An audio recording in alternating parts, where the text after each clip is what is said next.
Hello students, welcome back to my YouTube channel. I hope you all are doing good. So students, आज हम BECE 146 unit 7 को discuss करेंगे, capital formation and productivity. अगर आपको ये unit अच्छी तरह समझनी है तो आप इससे पहले की 6 यूनिट समझ लो, उसके बाद आपको ये बहुत ही ईजिली समझ आ जाएगी। ठीक है, जैसा कि हमने लास्ट यूनिट मतलब यूनिट 6 में पढ़ा था कि भाई जिन फार्मर्स के पास क्या होता है कि खुद की ज़मीन नहीं होती तो वो कैसे अपना लाइवलीहुड चलाते हैं, जो कि सिर्फ एग्रीकल्चर पे डिपेंड है। ठीक है, तो भाई क्या है कि ये दोनों यूनिट आपस में बहुत ज़्यादा इंटरकनेक्टेड हैं। ठीक है, तो आप पहले वो यूनिट देखो, उसके बाद आपको ये वाली यूनिट बहुत ही ईजिली समझ आ जाएगी। ठीक है, इसमें हम 5 टॉपिक कवर करेंगे। सबसे first introduction, second concept of productivity, third investment in agriculture, fourth measures to increase agriculture productivity, fifth issue related to agriculture reforms.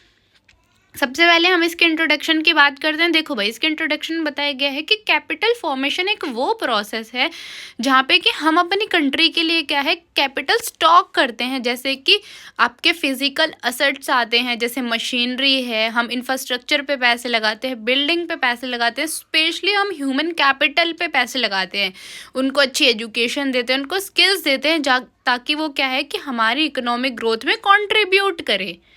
Next topic है कॉन्सेप्ट ऑफ प्रोडक्टिविटी। देखो भाई, प्रोडक्टिविटी क्या होती है कि जहाँ पे हम इनपुट्स लगा के जैसे लेबर, कैपिटल, रिसोर्सेज का यूज़ करके आउटपुट निकाल सके। ठीक है, जैसे कि फॉर एग्जांपल रॉ मटेरियल लगा के हम एक फिनिश गुड बना सकते हैं। तो वैसे ही हमारा प्रोडक्टिविटी का कॉन्सेप्ट है कि भाई हम इनपुट्स लगा के क्या है आउटपुट निकाल सके, वो हमारी इकोनॉमिक ग्रोथ में हेल्प करता है। ठीक है, हमारी प्रोडक्टिविटी इंक्रीज होती है और हमारा लिविंग स्टैंडर्ड इम्प्रूव होता है। नेक्स्ट टॉपिक है कैपिटल आउटपुट रेशियो। देखो भाई, कैपिटल आउटपुट रेशियो वो होता है जहाँ पे कि ये हमें बताता है कि भाई हमें इतने आउटपुट के लिए इतना कैपिटल चाहिएगा। मतलब एक तरह से मेजरमेंट बताता है कि भाई अगर आपको 4 ईंट बनानी है तो उसके लिए आपको क्या है, फॉर एग्जाम्पल कि आपको भाई 4 बकेट्स क्या लगेंगी, सीमेंट लगेंगी। ठीक है, तो ये मतलब एक तरह से मेजर करके बता देता है कि भाई इतने आउटपुट के लिए आपका इतना कैपिटल यूज होगा। नेक्स्ट टॉपिक है इंक्रीजमेंटल कैपिटल आउटपुट रेशियो। देखो भाई, ये वो कॉन्सेप्ट है जहाँ पे कि अगर हमें आउटपुट बनाने में ज़्यादा कैपिटल का रिक्वायर्ड होगा तो वो बताता है आपको कि भाई हमने डिसाइड किया कि भाई हमें अगर जूस बनाना है तो उसके लिए हमें 2 ही सिर्फ ऑरेंजेस यूज़ करनी है। ठीक है, पर अगर हम इस कॉन्सेप्ट को देखेंगे तो इस कॉन्सेप्ट में बताया गया है कि भाई नहीं, 2 ऑरेंजेस से 1 ग्लास जूस नहीं मिल सकता। ठीक है, तो मतलब जो एक्स्ट्रा चीज़ें लगती हैं ना, जैसे कि भाई 4 ऑरेंजेस से 1 ग्लास जूस बन सकता है, तो जो एक्स्ट्रा 2 हैं ये वो बताता है कि भाई कितना एक्स्ट्रा चीज़ और लग सकती है इसमें। ठीक है, नेक्स्ट टॉपिक है इन्वेस्टमेंट इन एग्रीकल्चर। देखो भाई, अगर हमें अपनी फूड सिक्योरिटी इम्प्रूव करनी है, हमें खुद सेल्फ सफिशिएंस होना है, बिना हमें कि भाई हमें फॉरेन से कोई भी अपना सामान नहीं चाहिए, तो उसके लिए हम कैसे क्या कर सकते हैं। ठीक है, जैसे हम सबसे पहले क्या कर सकते हैं, इंफ्रास्ट्रक्चर डेवलप्ड कर सकते हैं। भाई जब हमारे पास इंफ्रास्ट्रक्चर होगा जब भी तो हम करेंगे। देखो अब हमने खेती तो कर ली, पर हमें क्या है कि भाई हमें जो खेती का जो भी निकल के सामान आए वो ले जाने के लिए कुछ है ही नहीं, मतलब ट्रांसपोर्ट ही नहीं है, तो हम उसको कैसे ले जाएंगे। ठीक है, जैसे उसके लिए रोड्स होने चाहिए, रेलवेज होने चाहिए। ठीक है, मूविंग गुड्स पोर्ट्स होने चाहिए आपका भाई, जिससे आप क्या है कि लेन देन कर सको। ठीक है, सबसे इंपॉर्टेंट है टेक्नोलॉजी। अगर आपके पास टेक्नोलॉजी नहीं है और आप वही घिसे पिटे पुराने मेथड से अगर आप फार्मिंग करते हो तो उसका कोई फ़ायदा नहीं। उसमें क्या है कि भाई आप इतना भी नहीं कमा पाओगे कि आपकी लाइवलीहुड अच्छी तरह चल सके। ठीक है, फाइनेंशियल सपोर्ट, भाई अगर आपके पास पैसे नहीं है तो आप फार्मिंग कैसे करोगे। ठीक है, क्रॉप इंश्योरेंस कराना बहुत ज़रूरी है। ठीक है, और सबसे इम्पॉर्टेंट है कि आपको मार्केट के बारे में पता होना चाहिए कि भाई वहाँ पे क्या मिनिमम प्राइस चल रहा है, किस भाव में भाई वीट जाते हैं, किस में आपका राइस जाता है, ये सब क्या आपको पता होने चाहिए। नेक्स्ट टॉपिक है composition of private and public investment. जो हमारा पब्लिक इन्वेस्टमेंट है एग्रीकल्चर में वो हमें क्या करता है कि भाई हमें इंफ्रास्ट्रक्चर देता है। ठीक है, अगर ज़रूरत पड़ती है तो वो हमें लोन भी देता है। ठीक है, कुछ इसमें सर्विसेज बताई गई हैं। जैसे आपका अगर कोई भी स्कीम निकलती है एग्रीकल्चर से तो क्या है कि पब्लिक सेक्टर आपको अवेयर करता है कि भाई आप ज़्यादा से ज़्यादा स्कीम से बेनिफिट लो। वो आपको सब्सिडी देता है फर्टिलाइजर्स पे, सीड पे, जिससे क्या है कि फार्मर्स को बेनिफिट हो। ठीक है, वो क्या है कि बिलो पोवर्टी लाइन ना जाए। अगर फॉर एग्जांपल कोई भी नेचुरल क्राइसिस आ जाता है, जैसे कि अर्थक्वेक है, सुनामी है, ड्रॉट है या कुछ भी है, तो उसमें क्या है कि गवर्नमेंट हेल्प करती है फार्मर्स की उस टाइम पे। ठीक है, उनको फंड प्रोवाइड करती है, उनको खाना देती है, उनको शेल्टर देती है। ठीक है, और जो हमारा प्राइवेट सेक्टर है वो क्या करता है कि भाई अपने फायदे के लिए काम कराता है फार्मर्स से। ठीक है, कि जिसमें प्राइवेट सेक्टर का भी फायदा हो और क्या हो कि भाई फार्मर्स का भी फायदा हो। ठीक है, तो वो क्या करता है कि भाई हेल्प करता है हमारी जो सीड्स होती हैं, फर्टिलाइजर्स होता है, उसको सेल करने में। ठीक है, और ज़्यादा से ज़्यादा प्रोडक्टिविटी हो, अगर ज़रूरत पड़ती है तो वो क्या है कि प्राइवेट बैंक से आपको लोन भी दिलाता है। ठीक है, कुछ थोड़ा कम रेट ऑफ इंटरेस्ट पे दिला देता है। ठीक है, आपका लिंकेज बढ़वाता है मार्केट से। ठीक है, कि भाई आपको ज़्यादा से ज़्यादा बेनिफिट और उस प्राइवेट सेक्टर को भी बेनिफिट हो। देखो भाई, प्राइवेट सेक्टर का सिंपल सा रूल है, वो पहले अपना बेनिफिट देखेंगे, बाद में किसी और का बेनिफिट देखेंगे। ठीक है, उनको कोई मतलब नहीं है सामने वाले का बेनिफिट हो या फिर ना हो। नेक्स्ट टॉपिक है डिटर्मिनेंट्स ऑफ प्राइवेट इन्वेस्टमेंट। देखो भाई, अब क्या क्या हमारे फ़ायदे हैं कि हम प्राइवेट इन्वेस्टमेंट में, जैसे कि सबसे पहले है इंटरेस्ट रेट। देखो भाई, अगर किसी इंडिविजुअल को ये लगेगा कि हाँ, अगर हमारा जो कैपिटल है वो ज़्यादा महंगा पड़ रहा है, तो इससे अच्छा हम क्या है कि मनी सेव कर लेते हैं, बाद में उसको क्या है यूज़ कर सकते हैं हम। ठीक है, हमारी इकोनॉमिक ग्रोथ, अगर देखो भाई, अगर हमारी जो एग्रीकल्चर है उसकी ज़्यादा डिमांड बढ़ेगी। ठीक है, तो उससे क्या होगा कि हमारे फार्मर्स को भी ज़्यादा से ज़्यादा खेती करनी पड़ेगी। ठीक है, क्योंकि हमें डिमांड तो पूरी करनी है। नेक्स्ट टॉपिक है measures to increase agriculture productivity, कि भाई क्या क्या इसकी स्ट्रेटजी है जिससे हम एग्रीकल्चर की प्रोडक्टिविटी को और इंक्रीज कर सकते हैं, किससे हम आउटपुट बढ़ा सकते हैं। सबसे पहले है adoption of modern agriculture technology. से जो भी मॉडर्न टेक्नोलॉजीज है, जैसे आपके HYV सीड्स है, इससे क्या है ज़्यादा से ज़्यादा आपकी प्रोडक्टिविटी इंक्रीज होती है। ठीक है, आपका राइस ज़्यादा होता है, आपकी वीट ज़्यादा होती हैं। ठीक है, इसमें डिसीजेस क्या है कम लगती हैं।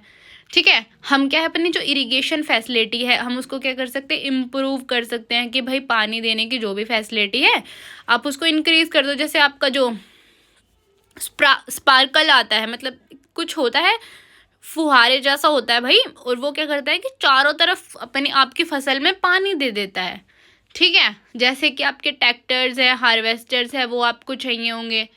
ठीक है, इम्प्रूव एग्रीकल्चर इनपुट, और हम कैसे एग्रीकल्चर का इनपुट बढ़ा सकते हैं भाई, हम अच्छे से अच्छी सीड्स यूज़ करें पहले तो।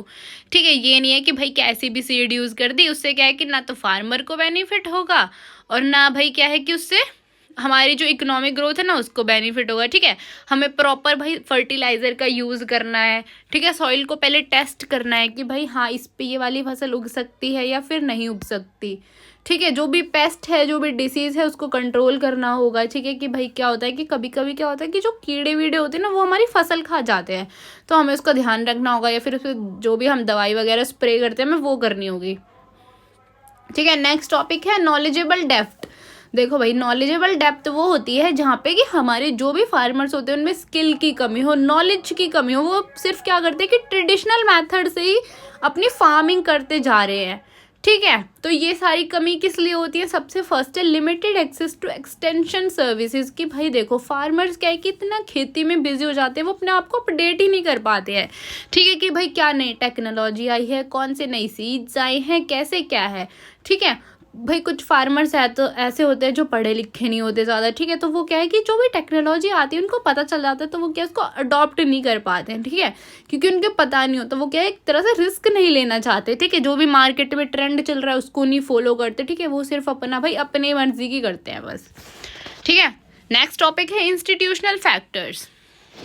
इंस्टीट्यूशनल फैक्टर्स आपके फॉर्मल और इनफॉर्मल दोनों स्ट्रक्चर्स को बताते हैं, जो कि क्या है कि आपके रूल्स, आपकी पॉलिसीज़ बनाते हैं एक ऑर्गेनाइजेशन के लिए, जिससे क्या है कि हम एग्रीकल्चर को ज़्यादा से ज़्यादा क्या कर सके, बढ़ा सके। ठीक है, उसकी ग्रोथ कर सके। नेक्स्ट टॉपिक है टेक्नोलॉजिकल फैक्टर्स। देखो भाई, टेक्नोलॉजिकल फैक्टर्स वो होते हैं जो आपके एग्रीकल्चर की प्रोडक्टिविटी को इंक्रीज करे। ठीक है, कि मतलब क्या है कि देखो होता है ना कि भाई जितने हम एक चीज़ में पैसे लगा रहे हैं, हमें क्या है कि उससे ज़्यादा पैसे चाहिए, जब भी तो हमें फ़ायदा होगा, है ना। तो हमें क्या है कि भाई टेक्नोलॉजी भी अच्छी यूज़ करनी है, पर क्या है कि ज़्यादा से ज़्यादा हमें फ़ायदा भी चाहिए। ठीक है, नेक्स्ट टॉपिक है वाटर यूज़ इफ़िशेंसी, कि भाई हमारी क्रॉप क्या है ज़्यादा से ज़्यादा हो और कम से कम पानी उसमें यूज़ हो, क्योंकि भाई हमें पानी बचाना बहुत ही इंपॉर्टेंट है। क्योंकि देखो ये तो है नहीं कि खेती में सिर्फ एक ही बार पता नहीं कितना ही पानी यूज़ होता है, तो हमें मतलब देख के यूज़ करना है पानी का। ठीक है, ज़्यादा से ज़्यादा पानी को क्या है, ज़्यादा से ज़्यादा पानी को बचाना है हमें, हमारा मेन टारगेट है पानी को बचाना और एग्रीकल्चर को ज़्यादा से ज़्यादा इम्प्रूव करना।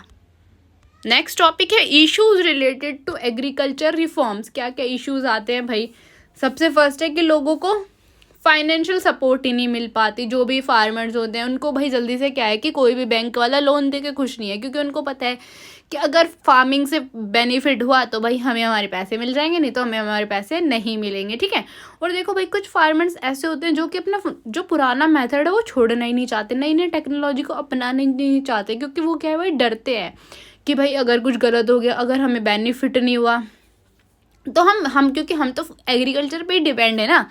ठीक है, और भाई हमारे देश में इतना ज़्यादा लैक ऑफ इंफ्रास्ट्रक्चर है कि आप पूछो ही मत। ठीक है, इतनी बेकार फैसिलिटीज़ है ना एग्रीकल्चर के लिए, भाई खाना सबको चाहिए। ठीक है, पर गवर्नमेंट भी क्या है हमारे लिए कुछ फैसिलिटीज़ प्रोवाइड नहीं करती है। ठीक है, ये बस गवर्नमेंट दिखाती है कि हमने ये कर दिया वो कर दिया। ठीक है, नेक्स्ट टॉपिक है डाइवर्सिफिकेशन। देखो डाइवर्सिफिकेशन होता है कि हमें अलग अलग क्रॉप उगानी है। ठीक है, ये नहीं है कि भाई हम सिर्फ एक ज़मीन पे क्या है गोभी उगा रहे हैं तो हम गोभी ही उगाएंगे, नहीं। उससे क्या है कि हमारी सॉइल ख़राब होती है। ठीक है, तो हमें क्या करना है कि भाई अलग अलग क्रॉप उगानी है। ठीक है, इससे क्या है कि फार्मर्स को भी बेनिफिट होगा और जो हमारी ज़मीन है उसमें भी क्या है कि भाई उसको भी थोड़ा टाइम मिल जाएगा। ठीक है, दोबारा से रिकवर करने के लिए। नेक्स्ट टॉपिक है ऑर्गेनिक फार्मिंग। देखो ऑर्गेनिक फार्मिंग एक वो प्रोसेस है जहाँ पे हम सब कुछ नेचुरल यूज़ करते हैं। ठीक है, नेचुरल रिसोर्सेज यूज़ करते हैं हम, जो भी केमिकल तो उसमें हम बिल्कुल भी यूज़ नहीं करते। जैसे आपके जो केमिकल्स होते हैं सिंथेटिक केमिकल्स, जैसे आपके फर्टिलाइजर्स, पेस्टिसाइड्स, ये तो हम यूज़ ही नहीं करते। हम इसको बिल्कुल ऑर्गेनिक तरीके से क्या करते हैं, ऑर्गेनिक तरीके से फार्मिंग करते हैं। ठीक है, हेल्दी सॉइल को हम मेंटेन करते हैं, पेस्ट को भी हम क्या है कंट्रोल करते हैं। ठीक है, और हम क्या है ऑर्गेनिक फार्मिंग से अपने इन्वायरमेंट को भी प्रोटेक्ट करते हैं। नेक्स्ट टॉपिक है क्रॉप इंश्योरेंस। देखो क्रॉप इंश्योरेंस वो होती है जहाँ पे क्या होता है कि भाई अगर कोई भी नेचुरल डिज़ास्टर आ जाए आपका, जैसे ड्रॉट है, फ्लड है या फिर कुछ भी है, तो ये एक वो पॉलिसी है जहाँ पे गवर्नमेंट क्या करती है भाई इनको कुछ लोन या फिर लोन नहीं, इनको कुछ फंड प्रोवाइड करती है गवर्नमेंट कि भाई आपने तो अपनी तरफ से मेहनत करी, पर अब नेचुरल क्राइसिस आ गई तो उसमें ना आप कुछ कर सकते हो ना हम कुछ कर सकते हैं। ठीक है, तो गवर्नमेंट क्या है इनको कुछ फंड प्रोवाइड करती है। क्रॉप इंश्योरेंस मेनली होता है कि भाई अगर आपने क्रॉप इंश्योरेंस करा रखी है ना, तो कोई भी नेचुरल घटना घटेगी, फ्लड आएगा, ड्रॉट आएगा, अर्थक्वेक, सुनामी जो भी आएगी आपकी, तो आपको गवर्नमेंट क्या पैसे देगी उसके। ठीक है, नेक्स्ट है कॉन्ट्रैक्ट फार्मिंग। देखो कॉन्ट्रैक्ट फार्मिंग वो होता है जहाँ पे कि जो बायर होता है, मतलब कि जिसको खेती करनी होती है, वो क्या है कि जो मालिक होता है उसकी मर्जी से क्रॉप उगाएगा। ठीक है, जैसे फॉर एग्जांपल मैं और आप है, अगर आपको खेती करनी है तो क्या है कि आप मेरी मर्जी से करोगे कि भाई ये वाली क्रॉप आप उगाओ, जिससे क्या है कि मुझे भी बेनिफिट हो और आपको भी बेनिफिट हो। नेक्स्ट टॉपिक है लैंड लीसिंग मार्केट। देखो लैंड लीसिंग मार्केट वो होता है where a land holder rent out their land, जहाँ पे कि जो लैंड का ओनर होता है वो क्या करता है अपनी ज़मीन को उस पे देता है, रेंट पे दे देता है। ठीक है, कि भाई आप आराम से खेती करो, कोई दिक्कत नहीं है। ठीक है, आपका लास्ट टॉपिक है एग्रीकल्चर ट्रेड। देखो एग्रीकल्चर ट्रेड होता है जहाँ पे कि हम अपने एग्रीकल्चर प्रोडक्ट्स को सेल कर सकते हैं। ठीक है, वो हम अपनी कंट्री में भी कर सकते हैं और इंटरनेशनल ट्रेड भी कर सकते हैं। ठीक है, जैसे कि हम अपने प्रोडक्ट्स क्या है कि फॉरेन में भी बेच सकते हैं। ठीक है, एग्रीकल्चर ट्रेड जो है वो सबसे इम्पॉर्टेंट है कि फार्मर्स को वो क्या करता है ग्लोबल इकोनॉमी से कनेक्ट करता है। ठीक है, वो सिखाता है कि आप इंटरनेशनल ट्रेड भी कर सकते हो, उससे क्या है कि भाई हमारी जो इकोनॉमिक ग्रोथ है वो ज़्यादा से ज़्यादा इम्प्रूव होगी, ठीक है। और हमारी जो इंडस्ट्रीज़ हैं वो क्या हो जाएंगी, उनको एक तरह से मोटिवेशन मिलेगी कि हाँ भाई तुम क्या कर सकते हो, कि हम उनको ये मोटिवेशन मिलेगी कि भाई जब हम सब कुछ खुद ही कर सकते हैं तो क्यों हम फॉरेन पे डिपेंड हों, ठीक है। आई होप कि आपको ये यूनिट समझ आई होगी। अगर फिर भी आपको कोई डाउट है तो आप मेरे से कमेंट्स में पूछ सकते हैं। और अगर आपको ये वीडियो यानी यूनिट समझ आई हो तो आप मेरी वीडियो को लाइक, कमेंट और ज़्यादा से ज़्यादा अपने ग्रुप्स में शेयर कर सकते हैं, जिससे ज़्यादा से ज़्यादा स्टूडेंट्स की हेल्प हो, ठीक है। Thank you for watching.